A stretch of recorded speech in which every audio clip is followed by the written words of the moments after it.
요즘 신조어인데요. 데스폿이라는 단어를 혹시 들어보셨는지 모르겠네요. 데스폿. 무슨 뜻이냐면, 데스라는 단어는 죽음, 그런 뜻이고요. 봇이란 말은 컴퓨터 자동 프로그램, 그런 뜻이에요. 이게 여러분 우리 연예인들 가운데 돌아가신 분들을 AI로 띄워서 현재 살아가는 자손들과 대화하는 장면이 있었죠. 그거예요. 그게 데스폿이라고 하는 건데, 데스폿은 AI로 죽은 망자와 지금 살아있는 사람의 어떤 생전에 살아있는 것처럼 어떻게 뭐랄까요, 서로 이야기하고 대화를 나누는 어떤 그런 환생 프로그램이에요. 환생. 문학에서 이 문제가 몇 년 전에 좀 상상력을 동원해서 그렇게 될 것이다, 이런 이제 글을 쓴 적이 있었거든요. 근데 이제 현재 와서 이제 인공지능이라고 하는 것들이 AI죠. AI라고 하는 것들이 뭐 초보적인 단계입니다만은 우리의 사후 세계와 현재 살아가고 있는 세계와의 연결고리, 이렇게 되어서 영생이라면 도대체 뭔가, 이 질문을 던지고 있어요. 그러니까 영생이라고 하는 것이 지금 AI를 통해서 굉장히 좀 어떤 신선하긴 한데 어떤 새로운 각도로 우리에게 이렇게 접근해 주는 거거든요.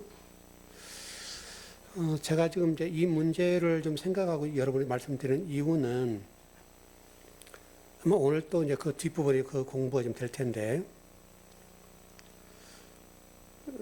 현대인의 가치라고 하는 것과 지식이라고 하는 것들이 현대에 살아가는 우리들에게 상당히 유익을 주죠. 길을 안내해 주고 어떻게 살아야 될지에 관해서 설명해 주기도 하고 좋은 점이 있는데, 한 가지 이제 교회나 우리 주의 종들이 조심해야 할 게 뭐냐면, 그 세상의 가치의 흐름에 따라서 성경 해석을 할 수 있다. 그러니까 예를 들어서 우리가 지금 영생이라고 하는 것들도 현재 한국 교회가 해석하는 해석학으로 보면 성경적인 해석이 아니란 말이에요. 그러니까 이게 지금 성경적인 해석을 통해서 성도들에게 영생이 무엇인지를 설명해 주면 깔끔한데, 그렇게 되지 않은 상태로 그 어떤 말씀이 우리의 교리화돼서 굳어졌어요. 굳어지니까 이 굳어진 것을 걷어내야 되잖아요. 근데 이 굳어져 있는 이것을 걷어내는 작업이 너무 어려운 거예요. 왜냐하면 이 영생이라고 하는 교리, 이게 수세기 걸쳐 내려왔고, 또 넓게 보면 뭐 상당히 오래됐죠. 오래전부터 이게 굳어져 내려온 것이기 때문에 적어도 한 2000년 이상은 됐어요. 2000년 이상 영생에 관한 교리가 현재 우리가 알고 있는, 한국 교회가 알고 있는 그 교리로 단단하게 굳었단 말이에요. 그러면 이 굳어져 있는 교리를 걷어내는 작업이 여러분 쉽겠어요? 굉장히 어렵죠. 그리고 그것을 잘못됐다고 얘기하는 그 사람이 찍히는 거죠. 그래서 그 사람이 내침을 당하는 거예요. 성경이 뭐라고 하는가, 이건 중요하지 않아요. 교리가 그러잖아, 이렇게 되는 거니까 안타까운데요. 오늘 이런 본문도 한번 잘 보시면 계명이라는 단어와 사랑이라는 단어, 이게 나오는데 계명을 어떻게 이해할 건가? 여러분 이게 율법이라고 볼 수 있겠고요. 유대인들 율법과 이 계명이라고 하는 것은 유대교가 지탱하는 기둥이죠. 이 기둥이에요, 기둥. 이 기둥을 지금도 유대교가 지금도 이렇게 딱 받치고 있거든요. 그래서 지금 우리 아마 기독교도 거의 유사할 거예요. 계명이라고 하는 게 도대체 뭐냐 이 관해서 유대교하고 그렇게 다르지 않아요. 우리는 오늘 이 시간에 계명을 좀 정리하면서 말씀을 마무리 지으려고 그러는데요. 계명이라는 게 뭔가? 그러니까 우리는 계명하면 예를 들어서 10계명, 1계명부터 해서 이렇게 지켜야 된다. 이렇게 지금 돼 있고 그걸 안 지키면 구원에서 멀어지는 상태로 이렇게 이해하는 거죠. 근데 계명이라고 하는 여러분 성경에 기록된 10계명 또는 뭐 더 넓게 율법이라고 하는 관점을 보더라도 그거를 지켜야 된다. 그렇지 않으면 안 된다. 이렇게 보는 건데 그러면 이제 질문할 수 있는 게 뭐냐면 유대교인들도 마찬가지, 현대 우리 기독교인도 마찬가지로 그러면 그 계명을 지킬 수 있는가? 이 세상 존재하는 어떤 사람도 이 계명을 온전히 지킬 수 있는 사람은 없어요. 누구도 못 지키는 거예요. 그러면 구원의 문제가 어떻게 되는가? 이런 문제가 오죠. 이게 질문을 해봐야 될 거 아니에요. 계명을 지켜야 된다? 오늘 또 지금 그렇게 되어 있지 않습니까? 너희도 내 계명을 지키면 내 사랑 안에 거하리라. 그러니까 이 계명이 전제 조건이 되거든요. 계명을 지켜야 하나님 안에 거하는 사람이 된다. 이렇게 되는 거잖아요. 그러니까 이제 이런 문제를 가지고 접근해 보면 현재 우리가 알고 있는 계명, 율법 이것도 틀리지 않단 말이에요. 그런데 우리가 질문해 보는 대로 그러면 계명을 지킬 수 있는가? 못 지킨다는 전제가 되면 이게 어떤 말씀인가? 이 질문이 나와야 되잖아요, 여러분. 여러분 이 땅에 어떤 성인도 하나님 말씀의 이 계명을 온전히 지킬 수 있는 사람은 없어요. 없단 말이야. 한 구절도 지킬 수가 없어요. 한 구절도. 그래서 우리는 분명히 성경에서 계명이 뭔지를 이해하고 가자. 계명이라고 하는 게 뭐냐면 아버지의 마음이 담겨져 있는 거예요. 계명은 여러분 이게 계명이라고 한다면 그 안에 이게 중요한 게 아니에요. 이 안에 담겨져 있는 마음이요. 그 어떤 마음이냐? 아버지의 마음이요. 우리가 뭐 현상적으로 보자고요. 좀 표현이 어떨지 모르겠으면 사기꾼들 봐보세요. 겉모습. 요즘 뭐 젊은 청년들도 마찬가지인데 결혼 대상을 이렇게 볼 때 겉만 예쁘면 예쁜 것이 첫 번째잖아요. 젊은 사람들. 예뻐야 되고. 그러니까 이제 성형을 하게 되고 깎고 뭐 붙이고 하잖아요. 근데 실질적으로 살아보면 이거는요. 그다지 중요하지 않아요. 물론 좀 내세울 때는 좋긴 하지만 그렇죠. 우리 마누라 우리 남편이 이렇게 잘생기고 예뻤다. 되죠. 근데 이 문제 여기요. 이게 문제가 되면 이거는 아무것도 아닌 거예요. 여러분 계명도 똑같지 않아요? 계명도 이 겉에 나와 있는 이게 중요한 게 아니라 이 안에 이 계명을 이렇게 말씀하시는 그 안에 그 내용이 뭐냐? 다시 말하면 이면적인 게 뭐냐? 아버지 마음을 계명 속에 담아놨다. 이거예요, 여러분. 이것이 곧 하나님의 사랑이에요. 그래서 여기 사랑이라는 말이 나오는 거예요.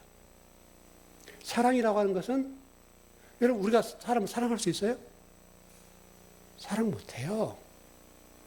아버지 마음으로 사랑하는 거죠. 그래서 계명을 지킨다는 게 뭐냐면 1계명 지켰다. 2계명 지켜야 된다. 이런 게 아니에요. 계명을 지킨다는 말은 그 아버지 마음을 담는 것이다. 그게 지키는 거예요. 여러분 지켜야 된다면 여러분 머리가 아프잖아요. 여러분 마태복음 한번 가봐요. 22장입니다. 37절 40절이에요.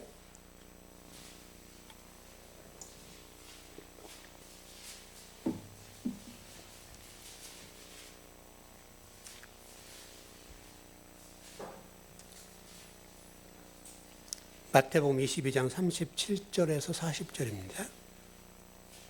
너무나 잘하신 말씀들이죠. 예, 같이 합독하 시작. 예수께서 이르시되 내 마음을 다하고 목숨을 다하고 뜻을 다하여 주 너의 하나님을 사랑하라 하셨으니 이것이 크고 첫째 되는 계명이요 둘째도 이와 같으니 내 이웃을 내 자신과 같이 사랑하라 하셨으니 이 두 계명이 온 율법과 선지자의 강령이니라. 결국 사랑이 모든 율법을 딱 모아버리죠. 하나님 사랑, 이웃 사랑이라고 지금 한 말씀이잖아요. 노마서 한번 가봐요. 13장 9절 10절 한번 가봐요. 노마서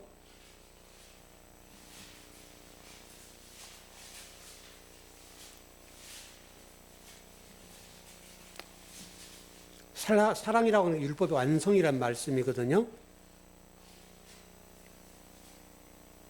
예, 시작. 간음하지 말라, 살인하지 말라, 도적질하지 말라, 탐내지 말라 한 것과 그 외에 다른 계명이 있을지라도 내 이웃을 내 자신과 같이 사랑을 하신 그 말씀 가운데 다 들었느니라. 사랑은 이웃에게 악을 행하지 아니하나니 그러므로 사랑은 율법의 완성이니라. 이웃을 사랑이라. 근데 뭐라고요? 내 자신과 같이. 율법의 완성이 사랑이래요. 근데 사랑은 율법의 완성인 거예요. 그게 최고 법이래요. 왜냐하면 10마디 말씀에도 제가 여러분 설명을 드렸습니다만 10마디 말씀은 결국 그리스도라고 그랬죠. 열의 하나니까. 그게 또 결론은 또 사랑이에요. 율법 완성이니까. 너희가 내 안에 거해라.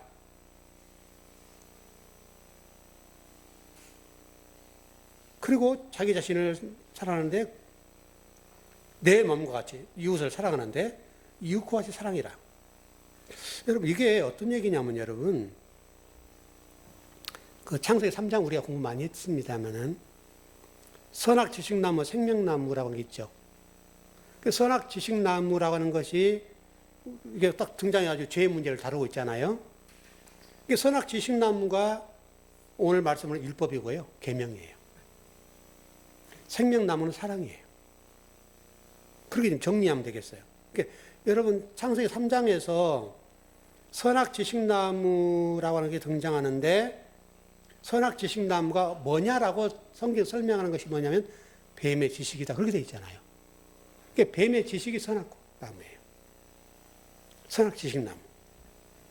여러분 뱀이라는 단어를 제가 여러분 설명을 많이 드렸습니다만은 나하슈라는 단어예요. 나하슈.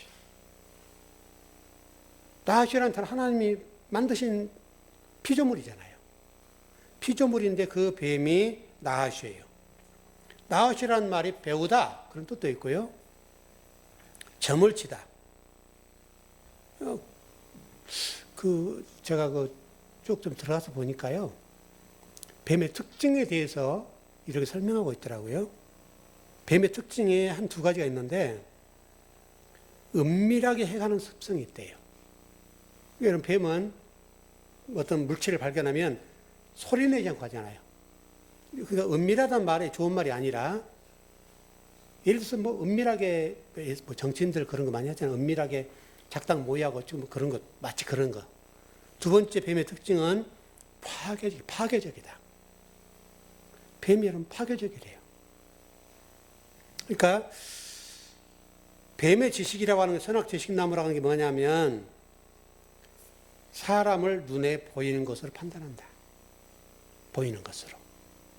그리고 현상적인 거 여기에 집중한다. 그게 선악지식나무예요. 그게 보이는 것으로 판단한대요. 보이는 것을 판단하기 때문에 어떻게 결론이 나냐면 여러분 대개 다 나는 선한 사람 저놈은 나쁜 놈. 이게 특징이에요. 나는 항상 선해요. 나는 항상 옳아요. 그 모든 다른 것들은 다 나쁜 사람들이에요. 그래서 여러분 되게 보세요. 이 선악지식나무라는 관점으로 얘기한 사람들 보면 자기는 선하고 다른 사람은 다 악해요. 이게 성경의 흐름이에요, 여러분. 그러니까 이웃을 사랑한다는 게 쉬운 말이 아니에요. 저도 우리가 하나님의 마음을 품지 않고는 이웃을 사랑할 수가 없어요. 바로 그런 문제예요. 아버지 마음을 갖는다는 것은 굉장히 중요한데 그게 계명이라고 그랬지 않습니까? 아버지 마음을 가질 때 저 사람도 사랑의 대상이 될 수 있어요. 이해가 돼요. 여러분 최근 여러분 그 수유리에서 젊은 20대 아가씨가 많은 남성들에게 음료 다 죽였죠. 아마도 안타까운 일이죠. 아마 많은 남성들을 대상으로 그렇게 좀 이렇게 골라서 그렇게 한 것 같아요. 그러면 그 여성이 나쁘죠? 근데 저는 이번에 말씀을 통해서 이제 본 거예요.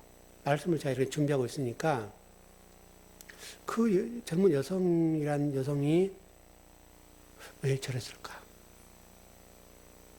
저 안에는 무슨 상처가 있을까? 그냥 우연하게 일어난 일은 아닐 거란 말이에요. 뭔가 남성을 증오하는 뭔가가 있었을 것이다. 그러니까 남성을 대상으로 약물을 타서 실험적으로 죽이는 거잖아요. 처음에 좀 이렇게 해보니까 안 죽으니까 두 번까지 안 죽었죠. 세 번, 네 번째는 약을 많이 타서 다량을 타서 먹이니까 죽더라. 이렇게 되는 거잖아요, 지금. 그러니까 우리가 지금 오늘 성경을 배운다는 게 뭐냐면 그런 사람 볼 때 저 여자 나쁜 여자네. 저게 인간이야? 이렇게 할 수 있잖아요, 우리가요. 근데 적어도 우리가 말씀을 배운 사람들이라 한다면 저 여성은 왜 저렇게 마음이 저랬을까? 왜 남성들에 저렇게 살인을 자행할까? 이게 가정의 문제일 수도 있고요. 아니면 문 남성으로부터서 상처를 당했다든지 뭔가 그 내재에 대한 뭔가가 울분이 있던 것들을 그래 표출한 것 아니겠는가? 여러분 주변에 일어나는 많은 그 흉악한 범죄자들 있잖아요. 그 범죄자들의 특징이 뭐냐면 가정의 문제거든요. 부모들이 늘 싸우거나 또 얻어맞거나 어쨌든 그런 어떤 환경적인 그것으로 성장을 하면서 이 아이들 속에 분노, 적의, 또 남성은 아내를 대하는 서로 반대일 경우가 있으니까 만약 남성이 여성으로부터 아내로부터 그런다면 이 아들은 여성에 대한 혐오감이 있고 반대로 아버지가 엄마를 그러면 딸들은 아버지에 대한 혐오감이 있고 적대심. 그래서 남성들을 대상으로 그런 분노를 표출해 나가는 이게 가정의 문제가 거의 그래요. 그러니까 우연한 흉악범은 없어요. 개 중에 특별한 것은 있을 수 있는데 대개는 다 여러분 가정의 문제예요. 그러니까 여러분 가정이 평화롭고 가진 거 없다 하더라도 여러분 밥상머리에서 웃음꽃이 필 수 있는 가정이라 한다면 천금을 가진 가정보다 훨씬 복된 거예요. 왜? 우리 자녀의 미래를 생각해 보면 여러분 이 아이들이 건강하게 가정을 꾸리고 살아갈 수 있고 또 자녀를 낳고 살아갈 수 있다면 이보다 큰 복이 없어요. 근데 여러분 그러지 않아요, 지금. 가정들이 지금 다 무너졌잖아요. 핵가족화되고 2인 가족화되고 이제 물질이라고 하는 것이 중심이 되고 가정에 이게 힘이 되니까 이것에 의해서 행복이 결정되는 것이기 때문에 이 가정이 그걸로 좌지우지 되잖아요. 그러니까 여러분과 제가 하나님의 마음을 가졌다는 이게요. 계명이라고 말씀하고 있습니다만은 하나님을 마음을 가진 자로서 여러분들이 가정을 바라보고 여러분의 자녀를 바라볼 수 있다면 이게 엄청난 거예요.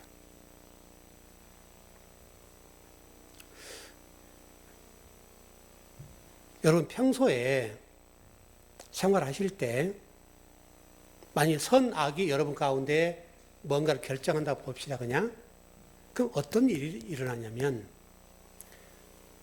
아프고 힘든 일이 있고 어려운 일이 있으면 불행한 거예요. 좋은 일이 있으면 행복한 거예요.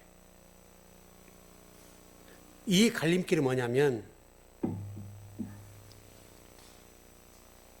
내 삶이라고 하는 것들에 대한 평가의 문제인데 선악이라는 관점으로 내 삶을 평가하면 기준이 되면 어려움이 생기면 짜증나고 불행한 거예요.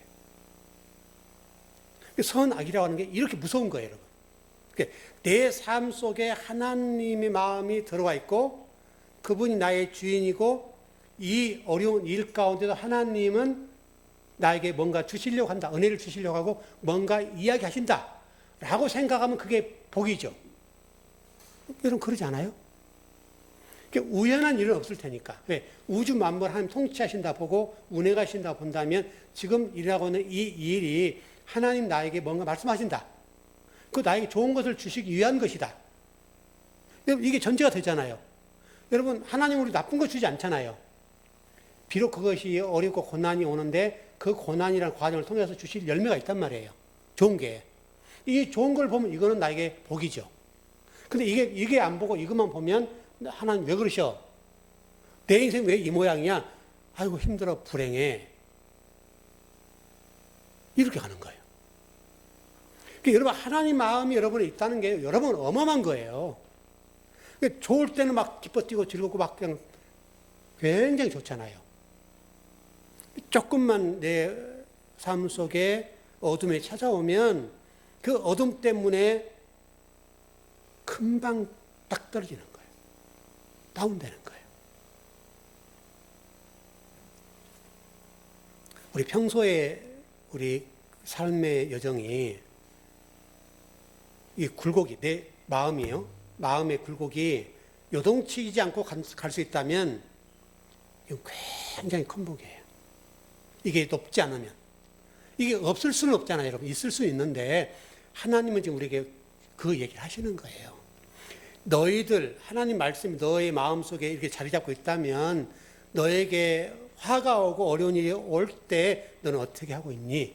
물어보는 거죠.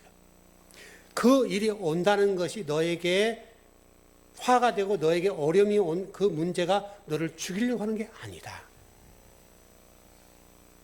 그게 우리에게 복이라고 하는 게 있다는 거예요.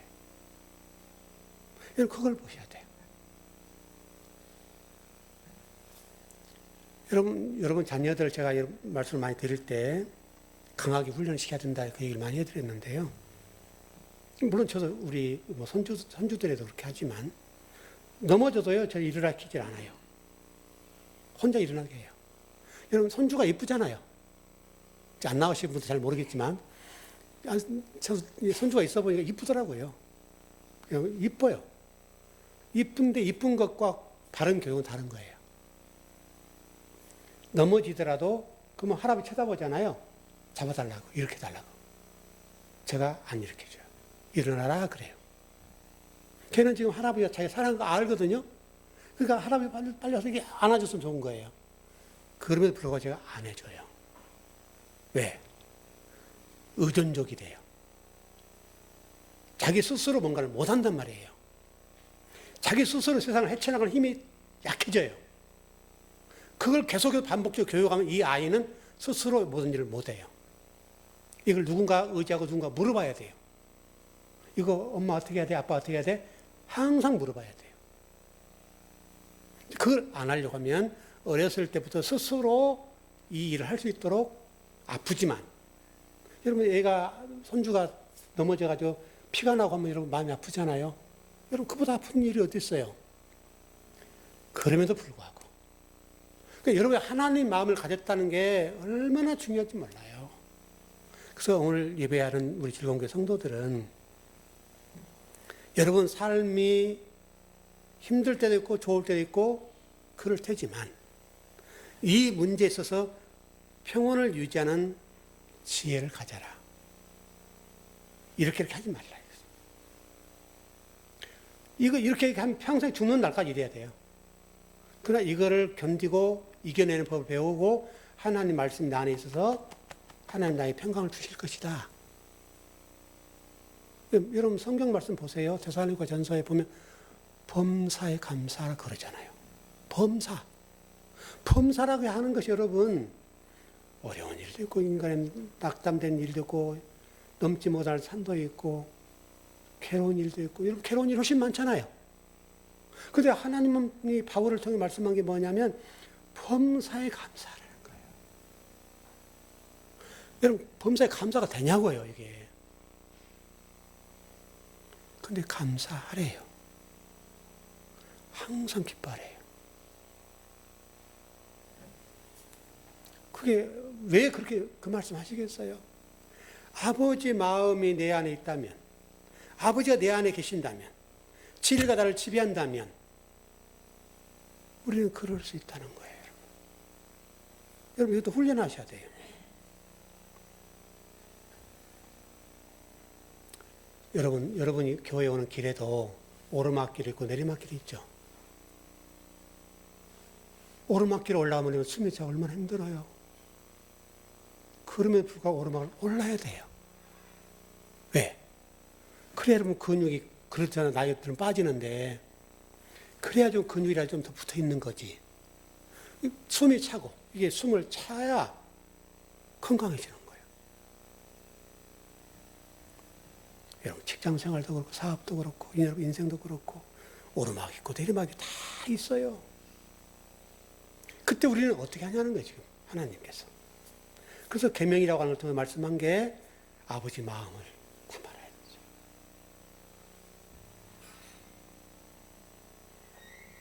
그리고 오늘 본문의 말씀에서 이웃을 내 자신과 사랑하라고 그랬잖아요. 여러분 이게 가능해요? 원수 같은 사람이 얼마나 많아요. 근데 하나님은 지금 어떤 말씀을 하시냐면 네 기준에서 보지 말고 저 사람의 기준에서 봐라. 제가 아까 여성 얘기를 해드렸습니다만 여러분 잘못된 여성이죠. 남성을 두 사람 어렵게 만들었고 두 사람 죽였으니까 치탄 받아야 되죠. 또 막 법원에 가서 판결을 받겠죠. 그러나 그 여성의 마음속에 얼마나 큰 상처가 있을 거라고 생각하면 그 여성이 짠해지는 거죠. 여러분 그렇게 되기까지 여성들이 여러분 그러지 않잖아요. 그렇게 되기까지 뭔가가 있지 않았겠냐 이거죠. 뭔가가. 그 뭔가가 우리 마음을 아프게 한다 이 말이죠. 그러니까 우리가 그런 시각으로 세상을 봐야 된다 이거죠. 세상을. 하나님 마음이라고 하는 게 그런 거예요. 그러니까 하나님께서는 큰 죄를 범했다 하더라도 품어주시잖아요. 품어주세요.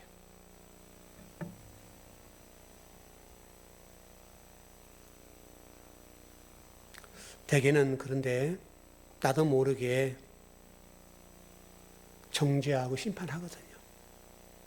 선악의 기준으로 아주 나쁜 사람이라고 정죄를 하거든요. 성경은 그러지 말라는 거예요. 지금.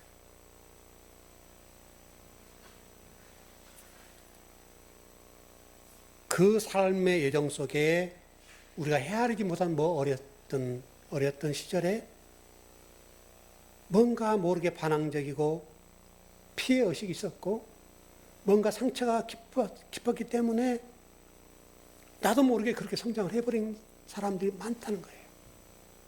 지금 시대일수록. 옛날에 여러분 대가족 제도에서는 훈육이 됐잖아요. 지금은 그게 안 되잖아요.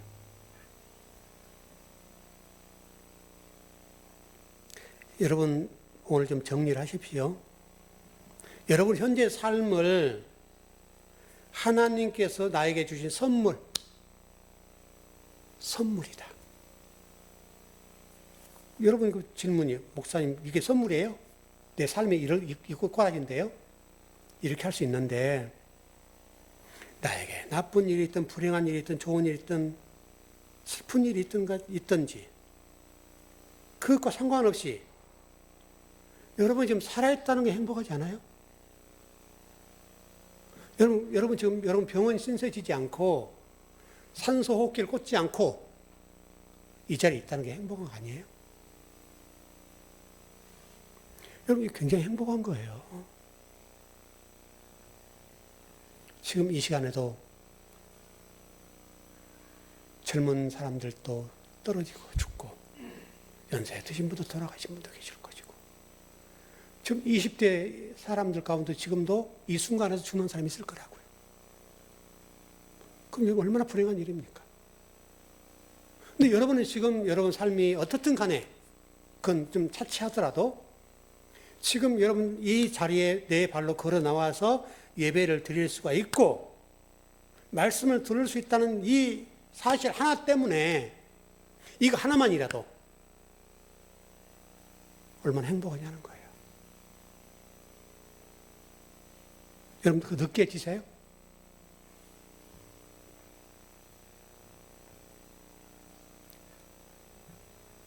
지금 이 순간 예배할 수 있는 게 너무 감사한 거죠.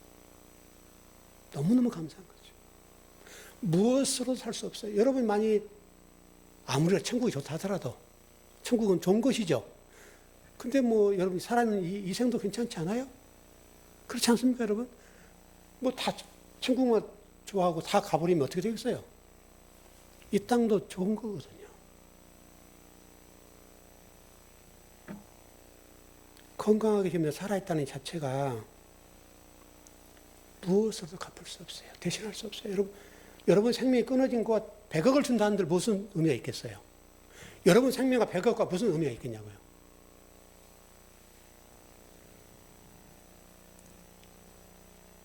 여러분 보험 드셨을 텐데 이제 우리 없는 사람들은 보험 잘 들어야죠. 근데 죽은 다음에 사는 보험이 있죠. 그 의미 있어요? 보험하는 사람들은 그거를 많이 들어야 이게 수당이 많다면서요. 그걸 권해요. 저희 집은 다 깨버렸어요, 그거요. 조카가 좀 유명한 그 보험사 다녀가지고, 애숙 뭐 3,000원 좀 해주세요 해서 와서 하는데 안 해줄 수가 없잖아요. 해주었다가 다 깼어요. 의미가 없는 거예요. 물론 이제 그것이 자식들에게 도움이 될지 모르지만 우리와는 상관이 없는 거예요. 내가 살았을 때 필요한 거여야 되잖아요. 여러분 그러지 않아요? 죽은 다음에 여러분 천억을 여러분이 준다 한들 그게 여러분과 무슨 상관이냐고요. 그러니까 현재 삶을 여러분 스스로 선악 기준으로 저주하지 마시고 하나님께서 나에게 주신 선물이라고 생각하시라고요. 그게 좋든 나쁘든 좋은 것도 나쁜 것도 다 하나님 은혜가 있어요. 뜻이 있단 말이에요. 생각이 있고.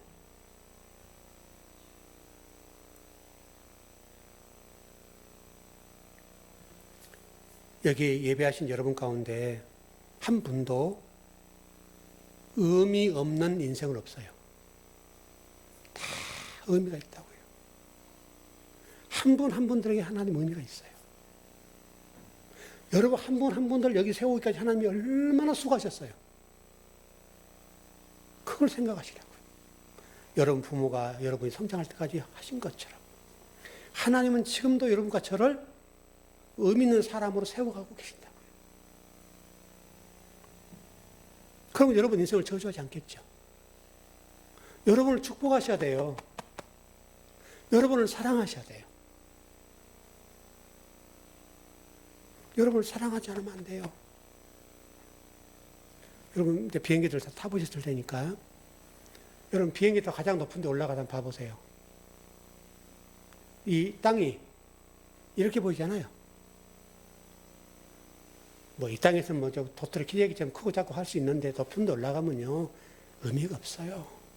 높은 세계 속에서 나를 보면 그 사람이랑 그 사람이랑 똑같아요. 근데 그 가운데 우리가 내 인생에 하나님 주신 의미를 되찾고 하나님의 사람이라는 사실을 인지하고 살아간다면 어떤 사람보다 복되게 살아갈 수 있다는 말이에요.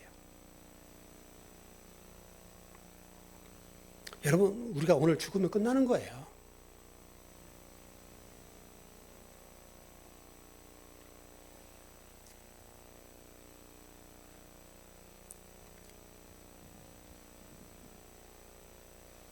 갈라디아서 5장 22절, 24절 한번 봐봐요.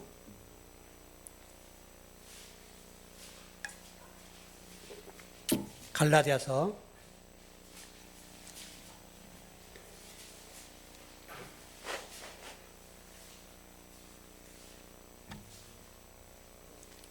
5장 22절, 24절입니다. 아마 이 주일학교 아들도 요절 외우는 말씀일 텐데요.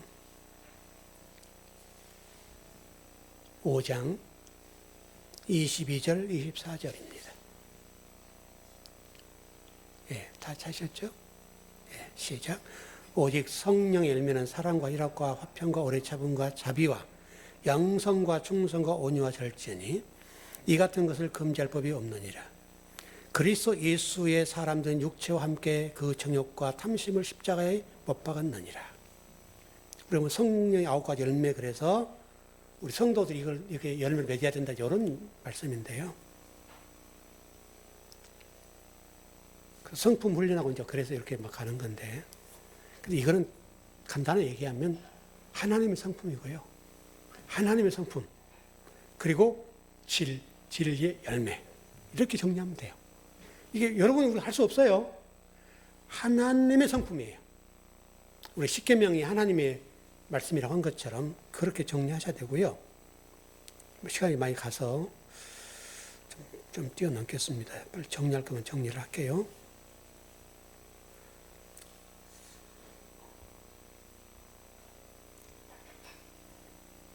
자, 이제 결론적인 부분을 정리하겠습니다.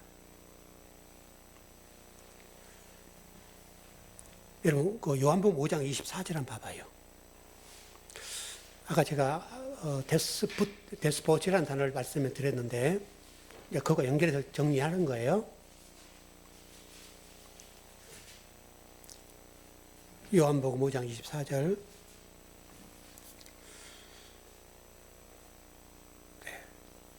5장 24절.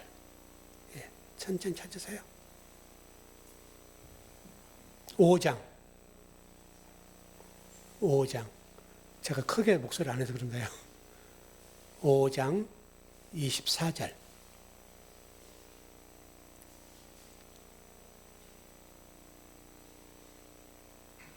예, 시작.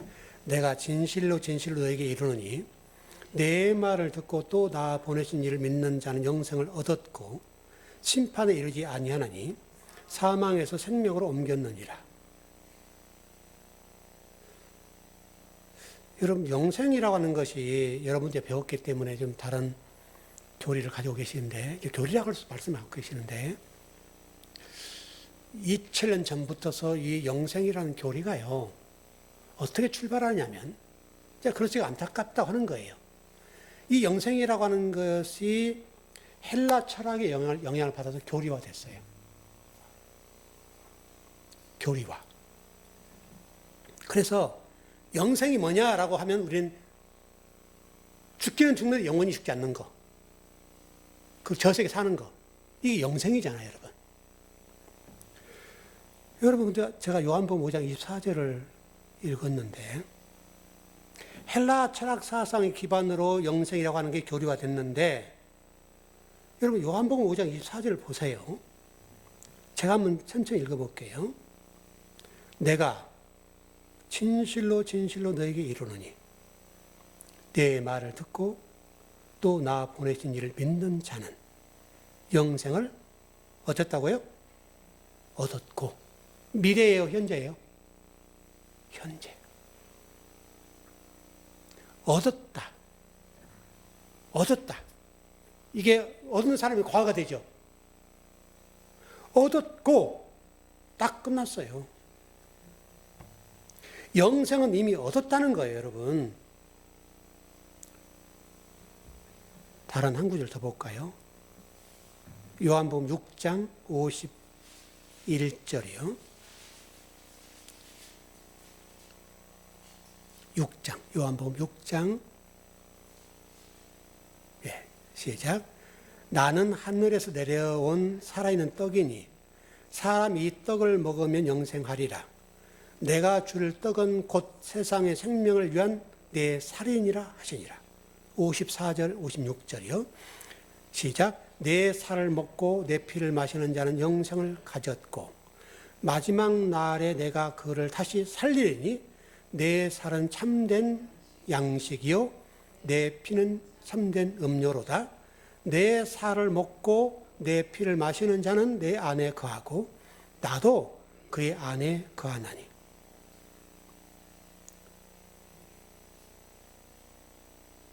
54절 보세요. 내 살을 먹고 내 피를 마시는 자는 영생을 가졌고, 에코라는 헬라 에코, 소유하다, 가지다 그런 뜻이에요. 획득하다. 근데 놀랍게도 현재형이에요. 현재예요. 여러분 지금 오늘 이전에는 혹시라도 그걸 몰랐다 하더라도 오늘 말씀 듣고 그러네라고 하면 끝난다는 말이에요. 소유하고 획득을 해요. 획득. 왜? 현재. 미래가 아니에요. 근데 영생 어떻게 소유한다고요? 내 살과 내 피를 마시는 자는 영생한다. 이거죠. 이게 무슨 말이에요? 예수 그리스도신 그 생명나무, 그분을 여러분들이 그분의 믿음으로 해서 산다고 생각하면 영생한다는 거죠. 요한복음 17장 3절이요. 언제가 제가 말씀드렸던 것 같은데,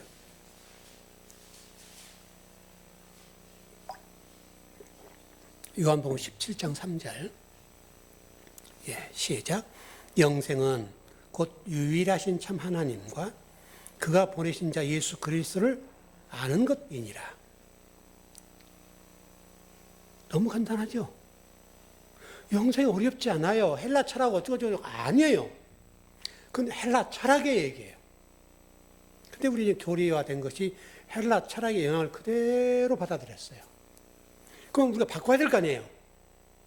근데 안 바꾼단 말이에요. 여기서 안다라고 하는 게 뭐냐면 기노스코라는 단어예요. 헬라어로 기노스코. 안다라는 뜻도 있고 이해하다, 배우다, 구별하다, 결정하다, 판단하다, 친밀하다, 교제하다.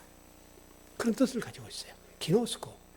이해하고, 배우고, 구별하고, 결정하고, 판단하고, 친밀하고, 교제하는 것. 이게 아는 거예요.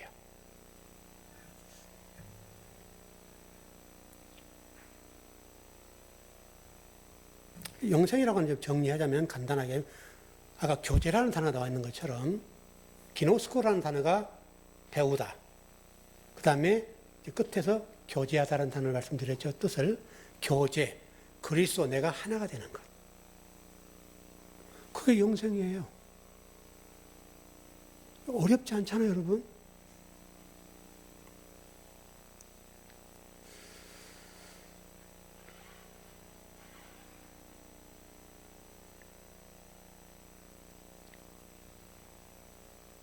(11절만) 읽죠. 요한복음 15장 11절 끝 말씀이니까.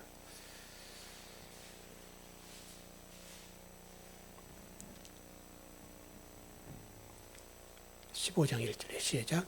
내가 이것을 너희에게 이름은 내 기쁨이 너희 안에 있어 너희 기쁨을 충만하게 하려 함이라. 제가 전번에 주기도문에 아우토스라는 단어를 말씀드린 적 있죠. 아우토스.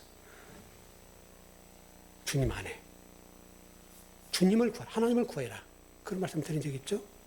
그러니까 하나님을 구하라는 말이 이해가 안 되는 거예요, 우리는 잘.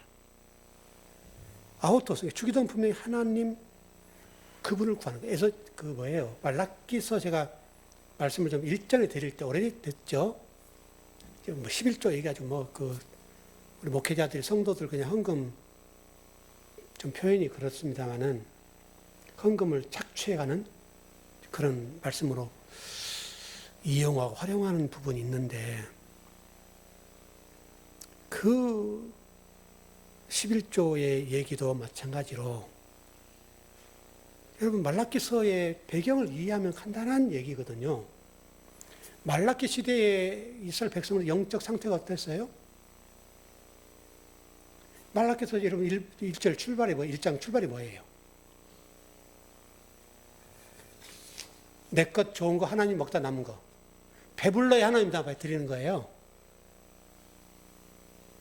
좋은 고기는 내가 먹고 못 쓸 고기 하나님 드리고 병든 거 저는 거 하나님 드리고 나는 깨끗한 거 먹는 거 이게 이스라엘 상태예요. 그러면서 나온 게 여러분 마지막 11조 나오면서 감사하고 나오거든요. 그때 제가 이렇게 말씀드렸던 기억이 나요. 11조는 물론 하나님의 10의 1을 드린 거 그거 맞죠. 그러니까 중요한 것은 그런데 지금 그 말씀 가운데 핵심이 뭐냐면 그래 좋다. 11조 드렸어 좋아. 근데 이 11조가 어떤 의미로 드린 거예요? 이걸 드림으로 하나님이 10개를 더 줄 거. 이 생각으로 드린다는 거예요.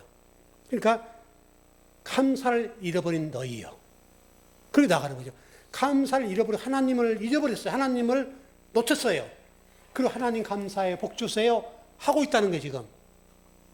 그래서 지금 말라기 선지자가 이놈들아 감사를 잃어버리고 이렇게 나가는 거예요. 하나님을 잊어버렸다는 거예요. 그게 말라기서 핵심이에요. 지금 주기도문도 똑같아요. 아우토스라는 단어가 하나님을 구하라는 말이 그거예요. 하나님을 잊어버리고 하나님을 잊어버렸어요. 놓쳤어요. 그리고 하나님을 찾아요. 여러분 이게 신앙 아니죠. 그래서 주기도문에서 하나님을 구하라는 것이 엄청난 메시지인 거예요. 우리 즐거운교회 성도 여러분 모두는 오늘 결론 정리하면 인생사가 때로 어려움이 있고 굴곡이 있겠지만 영생한 자로서 하나님을 구하는 자로서 어떤 상황 속에 있든지 간에 여러분 자신을 저주하지 마시고 축복하십시오. 사랑하십시오. 왜? 그리스도와 연합된 자이기 때문에.